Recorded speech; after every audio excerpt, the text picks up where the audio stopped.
Hello and welcome to this week's episode of Future of XYZ.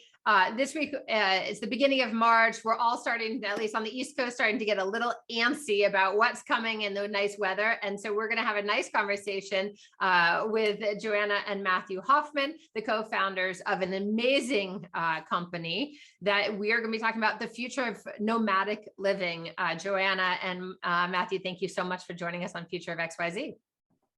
Hi, nice to be here. Thanks for inviting us. Yeah, thanks, Lisa. We're excited to chat. So nomadic living, I mean, this is like a term I feel like just came up in the last few years and certainly has blossomed magnificently during COVID. I think I read something statistically that, basically 47% growth in digital nomads in the first year of COVID alone, now being something like 15.5 million Americans only, much less around the world. So this is obviously a hot topic. How did you yourselves come to nomadic living? And we're going to get into your company and your perspectives and what you're doing, but how did this happen for you guys? Yeah, this is, this business, we're really at the forefront of nomadic living now, but now that it's kind of become mainstream, but yeah, Joanna and I've been doing it before it was cool. Yeah, before it was cool. We thought it was cool. We've been doing this for like 10 years. I mean, even well before I knew Joanna, I was living in, a small trailer that I kind of renovated, and this was my business, for the last 15 years or so. I'm a trained licensed architect in the state of California. And, I kind of segued into this when I decided to quit my day job and kind of go out on my own and start what I thought was going to be an architecture business at the time. And I was operating that out of a trailer, and I had renovated it. It was an Airstream. It was beautiful. And it was kind of the only thing that I had to push for marketing. And, a lot of folks kind of looked at it and said, wow, how cool. I want that too. And so the next thing I knew, I was designing and building trailer and bus and anything, just kind of renovating interior spaces. So I had this specialty upfitting business, and all that while I was living in a small mobile space. And then when we met, he told me, we met online actually, so he told me we were ahead of the curve on that one too. Amazing. I love it. A good before success meeting story. Online was like the only option. Yeah, because you're not allowed to see humans in person. COVID, right? Yeah. But yeah, he told me, he's like, there's something you need to know about me. And I'm like, man, you seem so normal. Yeah. Like, what is it? Got some skeletons. And he's like, I live, a different type of life. I'm like, hey, what does that mean? And, a few months into our relationship, all of a sudden I'm living full time in a trailer, cross country, kind of had quit my other job. And he was like, if this is going to work between you and I, you have to be all in, and you have to do this with me. And yeah. I was like, so what started was just, basically us living the lifestyle. This was us, the lifestyle choice that I made a long time ago. And then kind of Joanna got roped into this whole thing. And for the last decade or more, we've just been living nomadic life. And then the business that we created was basically a manifestation of the entire kind of experience that we have had, not just ourselves, but with the specialty upfitting business that I was doing, back when we met Joanna.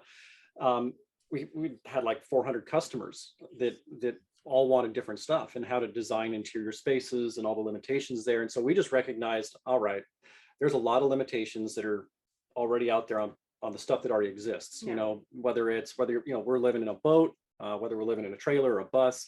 I mean, literally, we lived in everything. Like, my parents would be like, so like, where and what are you living in this week? Like, how do I contact you? Like, if you want to see like a befuddled look on our face, ask us what our address is. Yeah, right. We actually got detained in the Canadian border for quite a while because we couldn't answer that Our stories question. didn't quite match up, and so they're like, how long have you been on the road for? And that's like a month. And like, Joanna's like, where are you kind coming of forever. Forever. We're not really where we're going. That sounds very suspicious, doesn't it? You guys both look very suspicious too, I'm sure, to the amazingly trained eye of our Border Patrol. But I just have to say, it's interesting to me. I mean, Joanna, your background, obviously, you were in nutrition and food and wellness, and you were a therapist with really working with underprivileged kids before going West Coast. And then obviously meeting Matthew. I mean, it's a pretty big leap of faith to get into nomadic living for many people. Obviously, remote work enables this, but it still requires some pretty fundamental things like a stable internet connection.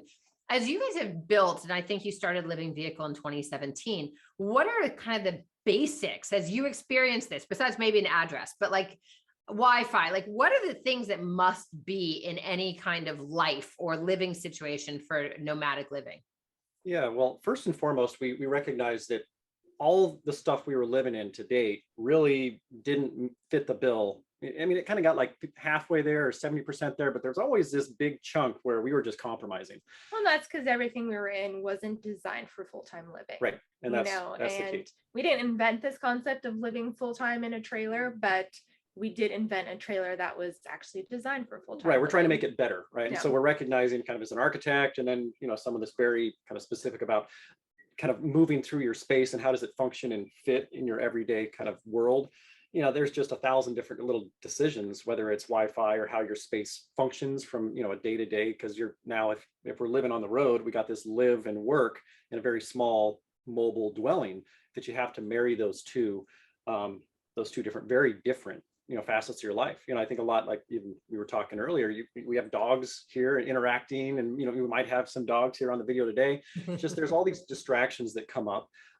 There's all these realities that you just have to make work. And if you're in a space that was designed for it, it works a lot better.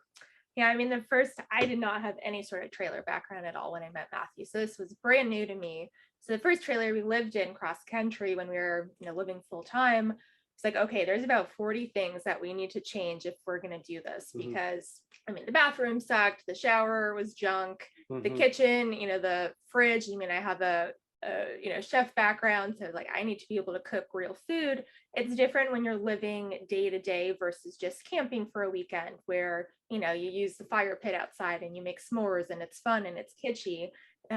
You can't do that every day when you're running a business. Yeah. How do you do your laundry? I love to do yoga, so having a place outside, we've created this amazing patio where I can be outside and do that, having separate spaces. Yep. And that's the key, is it's nomadic living. It's living is all encompassing. It takes the live and the work, right? So you have to look at your entire life, whatever that is. And you have to accept, okay, well, how do I meet all these needs and continue living in a great way continue working in a great way? And then also kind of this recreation or, personal time. And you have to marry those two. It can be very challenging. Yeah. And how to not go crazy when you're sharing a very small space with somebody that you live with and work with and are always like, this far away from. Yeah. So how big, you've lived in lots of different things. And I think I want to get to the heart of this, which is, nomadic living does not necessarily equate with tiny houses. It does not necessarily equate to an Airstream trailer or an RV. However, part of being able to be nomadic is that opportunity in its most traditional form of migrating. And therefore, some kind of vehicle makes sense for that potential migration. Living vehicle with this idea and this mission of luxury unplugged is a very high end RV experience that you're talking about kitting out so that you can have that separation of life, work, love, pets, etc. Talk to me a little bit about living vehicles specifically, how big these are.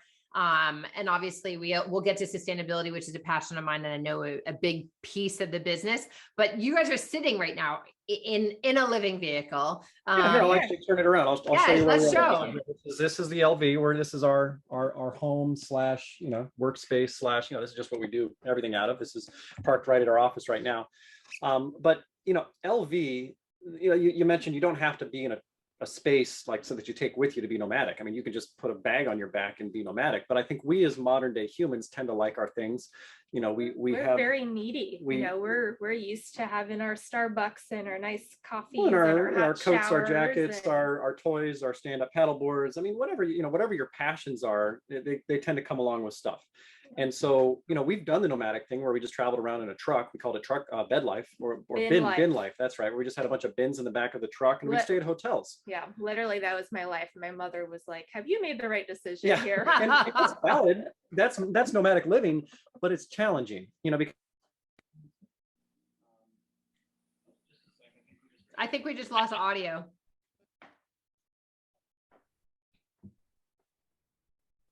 Yeah, it just transferred over to there it is. Can you hear us again? You're back. Great. So we were talking about the concept of stuff, and the reason that we, designed this, travel trailer is because we want to have that constant. So whenever you're traveling, the best way that you can kind of travel live, work, is to have some standards met, to where you're not always being thrown around with these vibrations in your life. Because how are you going to get any work done if your business is a coffee shop and your home is a hotel? You know, that's very, you get Chaotic. scattered. It completely is. Yeah, and this idea, you see on Instagram where people posting, them and their computer, on a beach with a Mai Tai and their laptop. That's not real life. I mean, we've been there. It is real life. It's just you ain't getting any work done. Yeah, totally. Yeah, we tried that when we were in Costa Rica, and I was trying to get a signal, and there was like a hurricane going on outside, and I was like, yeah, what do I do here? Right. So our vision for Living Vehicle is just to create the most, disconnected, self-reliant vehicle possible, net neutral, net zero, whatever you want to call it. No burden on the environment, and give you all the needs, the modern day luxury needs that we're accustomed to. So, what do you get from a workplace and then a kind of high-end living space? How do we bring those two together and allow you that ultimate freedom and flexibility? It's amazing. I think I read that there are over 180,000 American families who are living off grid, right? And in some ways, when you think about a vehicle, and certainly an RV, I mean, it's the opposite of off grid. It has a different connotation. Off grid means, totally sustainable energy sources, water, sewage, food even. Versus this idea of like an RV, like barreling down the road, sucking up gas. So let's dive into the idea of the net neutrality, because I think it's a big part of your value proposition. And obviously, if we're going to make a bunch of vehicles on the road, we don't want them to be further, destroying the nature that they're supposed to be, like allowing you to access. Yep. Yeah. So off grid to us, means self-reliance. And self-reliance means being your best self, doing whatever you choose to do with as much freedom as possible. Living Vehicle, it's no secret. We are marching forward towards all electric. Right now we do have gas as a backup. But as we move forward, this whole concept of creating the ultimate electric, both living and kind of travel vehicle, when the unification of tow vehicles that are going to be electric, if anyone can ever build one of these things, they seem to continue getting pushed out and out. But the whole concept is, let's generate our own power, generate our own resources, and then power the very unit you're living in from those resources and the very vehicle that it's towing your home. So electric trucks kind of cross power. So you can use that. That's the power you're generating to power the truck. And then also the power from the truck. If you need backup power, you can cross flow the power. I think the Ford Lightning does that for homes, for backup, stuff like that. And electricity is just one component of it. We have this whole other array of utilities that frankly we've grown very accustomed to in our world. And in places like water, for instance. Like water, yep, water. Or how many of us, just open up the faucet and you don't think about it, and you're brushing your teeth, doing this and that. Yeah. And then it goes down the drain, and where does that go? No one, So there's Exactly. a lot of awareness of resources, and so we're developing systems to generate water out of air. We're developing waste recycling systems, basically management of whether it's evaporation or incineration, stuff like that. And so it's this unification of all these different systems that come together that allow you how do you keep it all inside your living space and don't have to put anything out or take anything from the environment. And also enjoy the experience of it, right? As well. I think that's a big and interesting point. I mean, it's very obvious as co-founders, you have the architectural eye and you have the kind of like consumer lens, which I think Mary really nicely as Chief Marketing Officer, where what I'm hearing is there are these technologies, frankly, and innovations that we are developing or partnering with others on, et cetera, to become the best possible solution for the environment and for the opportunity of nomadic living. And then there's this piece of it of like, but you need a nice shower. And I think that's one of the things that Living Vehicles really amplified. I mean, I saw a quick glimpse of that beautiful patio you had mentioned to do yoga on, Joanna. I know that you guys are known for your very spa-like bathrooms. What are some of the other things? And I mean, the RV, I want to also talk about the RV industry is quite grotesque. I mean, historically. Oh, that's a good word for it. I mean, it's right. I mean, you guys are really like breaking out of all of the stereotypes, of what it has been with this consumer luxury and environmental focus. Like, what is the value proposition that you guys pitch to people? I mean, is it all nomads or is it, who is buying these from you? We get it. Some is nomads, folks living full time, traveling. We got families of 5, couples, 2, and maybe a dog traveling around. Folks that just, have a preference to move, or maybe they have work here, work there, and they need to, the seasonality of work. What's another customer type? We've got folks with land. Yeah, I mean, COVID definitely created more of a demand for a product for people that weren't necessarily, RV people or looking for RVs or things like that. Yeah. I think because of our architectural background and, the lifestyle and all of that, we're not, people who find us aren't necessarily looking for us. We're in Architectural Digest or Travel and Leisure, things like that. Yeah, not an RV News Daily or something like that. Yeah, where somebody and they're like, wow, this is really beautiful. Like, this is nicer than my house. This is nicer than staying in hotels when I'm traveling. But with COVID, a lot of people obviously wanting to stay away from people, stay out of the city where there's a ton of people. So people buying land and, just putting their unit on a property and kind of living with their families. And the value there is that a lot of these folks, they don't have utilities to their land. Yeah. Right. Or you don't have water, you don't have any electricity. And so you can just drop this thing on there, and then you have your own little kind of pod that exists, and you don't need to run all those utilities. So it gives you a lot more flexibility in that sense. Yeah, it's interesting. It's also been kind of a use for temporary housing. We've had a lot of people, especially here in California, that have lost their homes to the fires, specifically in Napa and Malibu. We've had people out in, Florida, Mexico Beach, lose their home to hurricanes, or somebody needs, somewhere to live while they're rebuilding their home, which can take, anywhere from 1 to 3 years. Yeah. We actually have a lot of people living full time where they get to still stay kind of, home while their new home's being built. And we've had a lot of stories from our customers of just like saying that was like the best time that they've ever had. And we got these wonderful blogs that Joanna has created on our website at livingvehicle.com, where just read these customer stories, and they're so inspiring, where you have these folks that have just seen so many challenges, and then the kind of overcoming adversity, and then the LV is kind of that lifestyle bringing them closer together, and then seeing different things through their world and different paradigms. So it's really inspirational. Yeah, and it's interesting kind of pulling from my previous experience of, being a therapist. And, I kind of joke that I'm really kind of a life coach, because a lot of people, this is a major transition for them, whether they lost their home and weren't planning on this at all, or, you've got empty nesters, kids going away to school, people just wanting to start something different, right? With COVID, how many people are just quitting their jobs and saying, screw it, I'm going to just do something I've always wanted to do.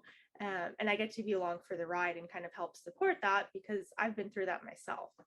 Yeah, no, I love that concept, because it is a major change, whether it's, whether you're going out on the road truly in the mobile home experience, right? Or whether you're plopping it onto a piece of land and living basically off grid for all intents and purposes in that sense, right? Or whether you're just experimenting and using it as a new way of traveling in a time of a pandemic. These are all major changes. So I think that's really interesting that you can bring that lens together. Matthew, what's your kind of vision for this company? I mean, you have been a practicing architect your entire career, having graduated from, Cal Poly in architecture, a native Californian, I'm guessing, based on that.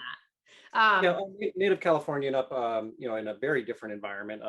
The Eastern High Sierras, in a small town that gets very large on the weekend, a ski area called Mammoth.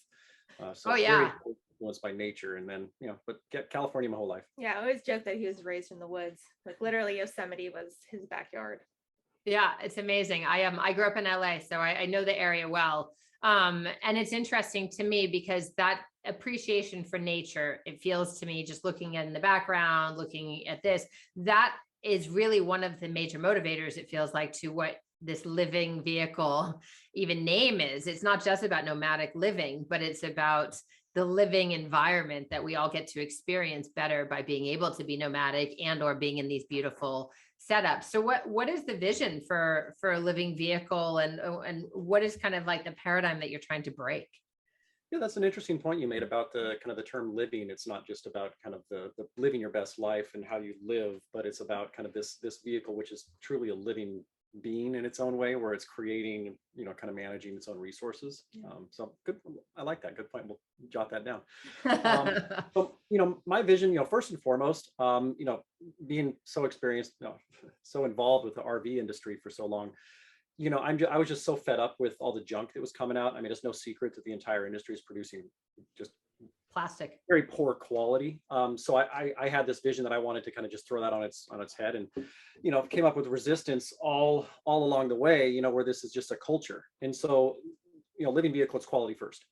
First and foremost. Any design decision, if we can't put quality into a part or a piece or some kind of functional element, we just throw it out if it's not quality. So quality first. Bare minimum. Second is this concept of complete off-grid. So, we're there from an energy perspective. We've got just a bundle of solar. We've got these solar awnings that extend out to maximize solar on the roof. So it's self-sufficiency. And when you take it to that next level, there's all these other areas, these utilities that we rely on, whether this is, gas. What does gas do? Heat. It creates warm environments or cool environments. So it's all about disconnecting, and the net zero, that's the ultimate goal, and self-generating power, self-generating transportation. Yeah, that's the goal. Yeah, our mission since day one has been to be self-sufficient, all electric. And like Matt said, we're there with power. If you just see over the last few years, kind of where we started to where we are today with power, it's quite incredible. You can power the entire unit, completely off grid, 2 ACs, all your washer, dryer, dishwasher. I mean, literally everything that you've got in our highest end unit. So in a couple of years, it'll probably be able to fly or something like that. I don't know if we'll go there, but yeah. I love it. It's going to have like a cloaking venue for when you cross the Canadian border. Right. Well, I'm looking at time, and I just want to be able to ask, I mean, again, coming back to this nomadic living, I mean, the trend is that this is going to continue, especially when we're talking about millennials and Gen Z. They've kind of had a taste of freedom and were born into kind of unstable economies. And so this is becoming more normal. I mean, as the industry grows, are you guys also looking, to kind of influence the whole, if you will, not just the RV industry and make it better, but also the nomadic living kind of way? I mean, are there things, Joanna, as you said, as a life coach, that you would offer to people on the nomadic living front that we might not otherwise know? I mean, everything that I've learned from doing it has really taught me what's most important to me. You don't need a lot of stuff to be happy, but there are, non-negotiables, right? You don't want to leave behind your passions and your hobbies. That's a thing I hear all the time of, oh, I don't know how I'm going to downsize from this huge house to this small space. You can still bring all that stuff with you. And, it's kind of better in a way because you have, higher quality stuff. You bring your favorite things with you. Instead of all this junk that, is just sitting in the back of your closet or taking up space in your garage. Like, we really don't use that many things on a daily basis. Well, you mentioned, the kind of the shift in with the millennials, and, with this new generation, I see this shift in values, frankly, where it used to be kind of more about, the big house and the kids and the, all the stuff.